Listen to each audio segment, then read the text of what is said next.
हाँ जी, अगर आप क्लास 10th का छात्र एवं छात्राएँ होंगे तो आप लोग को 10 वीवीआई एसएसटी का 10 वीवीआई सब्जेक्टिव क्वेश्चन लेकर आए हैं जो बार-बार फाइनल बोर्ड एग्जाम में पूछता है। तो अगर आप लोग ये 10 क्वेश्चन कर लेते हैं तब आप लोग को एसएसटी का टेंशन आप लोग को यानी कि बहुत ही ऐसा-ऐसा प्रश्न आप लोग को वीडियो ऐसा-ऐसा आप लोग को 10 वीडियो देंगे, इससे बाहर ऑब्जेक्टिव नहीं आएगा। तो ये प्रथम वीडियो है 10 वीवीआई सब्जेक्टिव क्वेश्चन है। तो जल्दी से अगर आप लोग को इसका आप लोग को पीडीएफ चाहिए बिल्कुल फ्री में तो आप लोग मेरे व्हाट्सएप नंबर है 6379208294 ये मेरे व्हाट्सएप नंबर है। इस पर हाय हेलो कर आप लोग को भेज दीजिएगा तो व्हाट्सएप ग्रुप में जोड़ दिया जाएगा। तो देखिए बस याद कर लीजिए ये 99% एकदम गारंटी कह रहा हूँ कि 10 क्वेश्चन में से कम तो 3 क्वेश्चन या 2 क्वेश्चन तो फिक्स ही रहेगा। ये मैं वादा और गारंटी के साथ कह रहा हूँ। तो चलिए टाइम को अब आप लोग को फाइनल बोर्ड एग्जाम का बहुत ही कम समय बचा है। तो चलिए चलते हैं क्वेश्चन की ओर। फर्स्ट नंबर क्वेश्चन क्या कह रहा है जल्दी से आप लोग कमेंट कीजिएगा। देखिए फर्स्ट नंबर क्वेश्चन क्या कर रहा है कि जर्मनी के एकीकरण में बिस्मार्क की भूमिका क्या थी। तो ये तो क्वेश्चन आप लोग को हर साल पूछता है कि जर्मनी के एकीकरण में बिस्मार्क की क्या भूमिका थी। तो देखिए बिस्मार्क जर्मनी के एकीकरण का असली सूत्रधारा था, यानी कि जो बिस्मार्क था ना वह जर्मनी के एकीकरण में असली सूत्रधार था। उसके रक्त एवं लौह का नीति अपनाया था। उसने बिस्मार्क ने क्या अपनाया तो रक्त एवं लौह का नीति अपनाया था। उसने अपने सैन्य शक्ति की मजबूत किया था, यानी कि सैनिक को अपने मजबूत किया था। और डेनमार्क ऑस्ट्रेलिया पर फ्रांस के साथ यानी कि फ्रांस के साथ क्या किया गया था। तो एक बार आप लोग देखते हैं यानी कि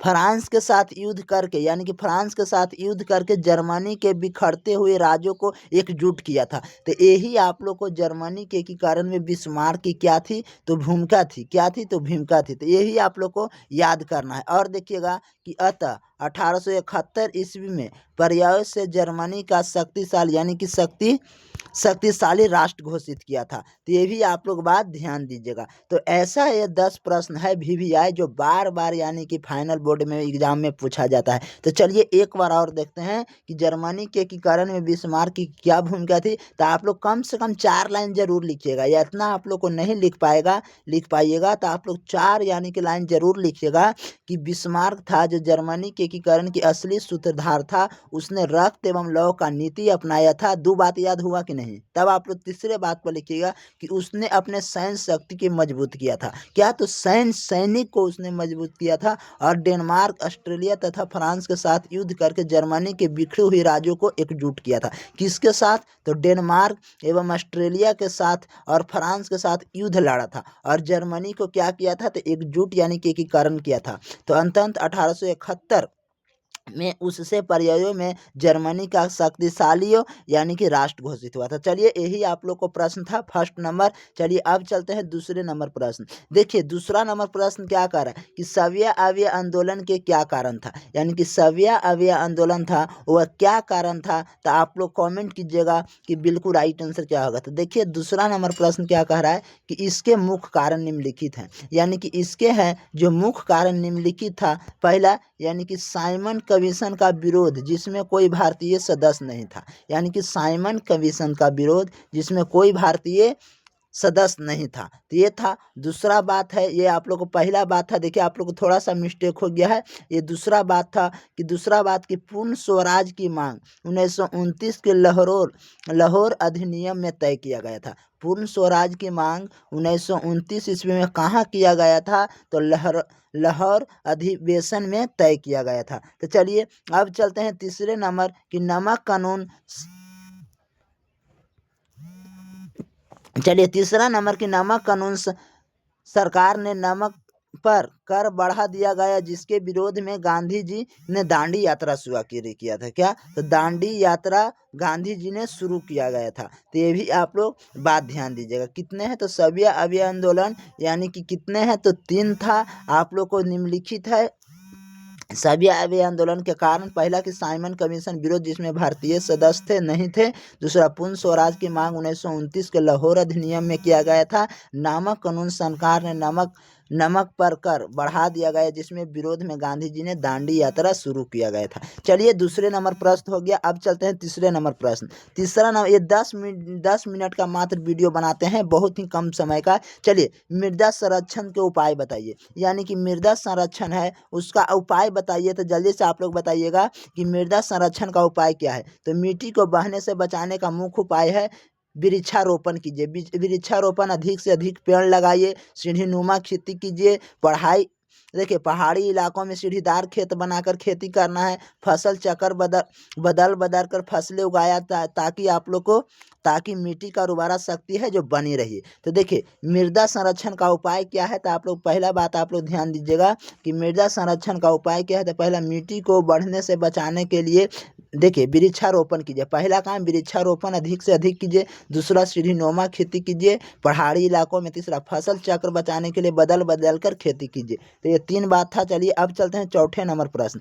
चौथा नंबर तो एकदम मोस्ट VVI ऑब्जेक्टिव क्वेश्चन है कि धात्विक एवं अधात्विक खनिज में क्या अंतर है। तो धात्विक और अधात्विक खनिज में क्या अंतर है। तो धात्विक खनिज, इसमें धातु का अंश होता है। धात्विक खनिज में इसमें धातु का अंश होता है, इसमें धातु का अंश नहीं होता है। क्या अधात्विक में धातु का अंश नहीं होता है। तो पहला, इसमें जैसे में लोहा हो जाएगा, सोना हो जाएगा, इसमें चूना पत्थर हो जाएगा, कोयला हो जाएगा। चलिए अब चलते हैं दूसरे नंबर बात करते हैं कि इनमें गलाकार नया रूप दिया जाता है, यानी कि गलाकर नया रूप दिया जाता है। इसमें गलाया नहीं जा सकता है। इसमें गलाकर यानी कि धात्विक में नया रूप दिया जा सकता है और इसमें गलाकर नया रूप नहीं दिया जा सकता है। तीसरा नाम बात, यह चोट मारने पर टूटते नहीं हैं, ये लचीले होते हैं। यानी कि ये चोट मारने पर टूटते नहीं हैं, लचीले होते हैं। ये चोट मारने पर यानी कि टूटकर बिखर जाते हैं। तो चलिए आप लोग 2 भी बात लिख लीजिएगा, तो आप लोग को 2 नंबर दे दिया जाएगा। तो ये यानी कि ये लघु उत्तरीय प्रश्न है। चलिए अब चलते हैं, यानी कि अगले नंबर, पाँचवा नंबर प्रश्न। पाँचवा नंबर प्रश्न क्या कर रहा है कि सत्ता की साझेदारी लोकतंत्र के लिए क्यों आवश्यकता है। तो चलिए, सत्ता की साझेदारी लोकतंत्र के लिए आत्मा है, क्योंकि इसमें विभिन्न सामाजिक समूहों के बीच टकराव की संभावना कम हो जाती है। यह राजनीतिक व्यवस्था में स्थिति लाती है। इसके शासक में अधिक से अधिक लोगों की भागीदारी सुनिश्चित होता है। तो चलिए, यानी कि यही आप लोग को सत्ता की साझेदारी के लोकतंत्र की आवश्यकता बताया गया था। अब चलते हैं छठे नंबर प्रश्न, यानी कि छठा नंबर प्रश्न क्या कर रहा है। जल्दी से आप लोग 10 मिनट की वीडियो आप लोग को खास होने वाला है, तो ये भी आप लोग बात ध्यान दीजिएगा। चलिए, राजनीतिक दल के प्रमुख कार्य क्या है। तो राजनीतिक दल के प्रमुख कार्य निम्नलिखित है। पहला, चुनाव लड़ना और सरकार बनाना। पहला काम है चुनाव लड़ना, सरकार बनाना। दूसरा काम है नीतियाँ और कार्यक्रम जनता के सामने लाना, यानी कि नीतियाँ और कार्यक्रम जनता के सामने रखना। तीसरा, कानून निर्माण में महत्वपूर्ण भूमिका निभाना।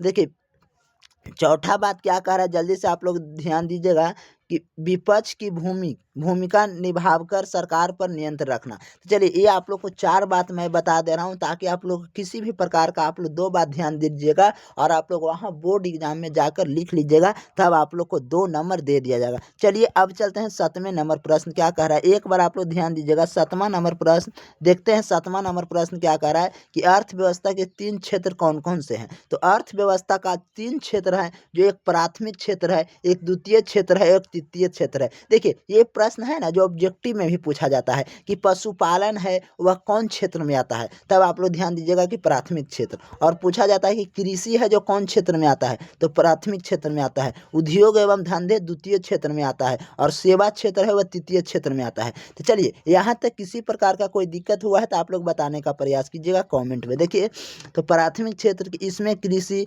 पशुपालन और मत्स्य पालन आता है। प्राथमिक क्षेत्र में कृषि हो जाएगा, पशुपालन हो जाएगा, मत्स्य हो जाएगा पालन, यानी कि किसी भी प्रकार का, यानी कि मुर्गी पालन हो गया, मछली पालन हो गया, कृषि हो गया, पशुपालन हो गया, इसी तरह के आएगा तो प्राथमिक क्षेत्र में ही आएगा। चलिए, द्वितीय क्षेत्र क्या है, इसमें उद्योग आ गया, निर्माण यानी कि उद्योग धंधा, कंपनी किसी प्रकार का खुल गया, तो यही आप लोग के क्या हो गया, द्वितीय क्षेत्र। तृतीय क्षेत्र क्या हो गया, इसमें बैंकिंग का काम यानी कि सेवा करना, पोस्ट ऑफिस आपको द्वारा पहुँचाता है, तो यही आप लोग को तृतीय क्षेत्र में कहा जाता है। चलिए अब चलते हैं 8वें नंबर प्रश्न। 8वां नंबर प्रश्न क्या कह रहा है, यानी कि का उपभोक्ताओं पर क्या प्रभाव पड़ा, यानी कि वैश्वीकरण पर उपभोक्ताओं का क्या प्रभाव पड़ा। तो देखते हैं कि वैश्वीकरण से उपभोक्ताओं का निम्नलिखित लाभ हुई। पहला, बाजार में वस्तुओं के अधिक विकल्प उपलब्ध हुआ, यानी कि बाजार में वस्तुओं के अधिक विकल्प उपलब्ध हुआ।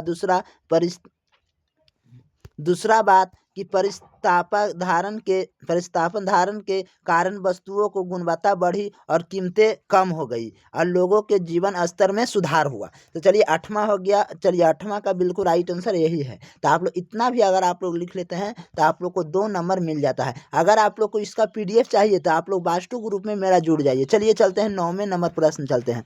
9वां नंबर प्रश्न क्या कह रहा है, जल्दी से आप लोग कमेंट कीजिएगा कि बाढ़ से होने वाली हानियों और बचाव का उपाय लिखें। तो बाढ़ से होने वाली हानियों एवं बाढ़ के उपाय, बचाव के उपाय लिखिए। तो देखिए हानि क्या है, तो फसलें बर्बाद हो गया, इन साल भी बर्बाद हुआ है बाढ़ से। चलिए, जान माल का नुकसान होना और बीमारियों का फैलाना। तो चलिए बाढ़ से हानि क्या हुआ, फसलें बर्बाद होना। दूसरा जान माल का नुकसान होना और बीमारी का फैलाना। अब बचाव क्या हुआ, नदियों पर अगर बचाना है तो नदियों के तटबंध यानी कि किनारा है वह मजबूत कीजिए और अधिक से अधिक पेड़ लगाइए और बाढ़ के पूर्व चुनाव प्रणाली को मजबूत कीजिए। तो पेड़ लगाइए आप लोग को, यानी कि घेराव पर, तब आप लोग को जड़ से आप लोग को बांध मजबूत होगा और टूटेगा ही नहीं। तो चलिए चलते हैं 10वें नंबर प्रश्न पर। 10वां नंबर प्रश्न क्या कह रहा है, जल्दी से देखिएगा कि खूनी रविवार क्या है। तो खूनी रविवार 9 जनवरी 1905 के रूप में लोगों का एक समूह अपनी मांगों को लेकर